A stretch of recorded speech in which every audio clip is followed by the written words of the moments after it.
রান্না কেবল খাবার তৈরি করার কাজ নয়, এটি এক ধরনের শিল্প, ভালোবাসা প্রকাশের ভাষা এবং বহু সংস্কৃতির পান।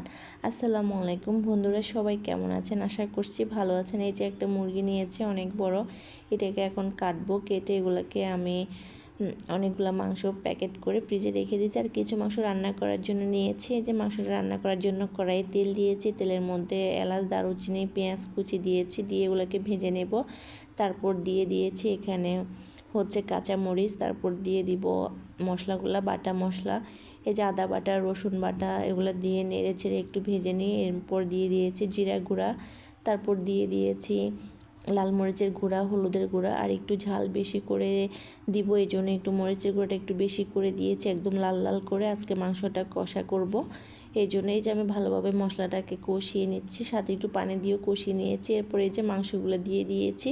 এখন মাংসটিকে ভালোভাবে নেড়ে চেড়ে, বারবার নেড়ে চেড়ে মশলার সাথে মিক্স করে নেব, যাতে মাংসর ভিতরে মশলাটা ঢুকে যায়। এই জন্য আমি বারবার নেড়ে চেড়ে দিচ্ছি যাতে ভালোভাবে মিক্স হয়। এরপর আমি এটাকে ভালোভাবে নেড়ে চেড়ে ডেকে রেখে দিব 10-15 মিনিট। তারপর আবার ঢাকনা উঠাই দেখব। তারপরে এই যে আমি এটাকে অনেকক্ষণ একটু নেড়ে ছেড়ে পরে আমি এখানে টমেটো দিয়েছি, টমেটো দিয়ে আবার ডেকে রেখেছিলাম, সামান্য একটু পানি দিয়েছি। এরপরে এই যে দেখেন আমার রান্নাটা কত সুন্দর হয়েছে, কালারটা মাশাআল্লাহ অসাধারণ।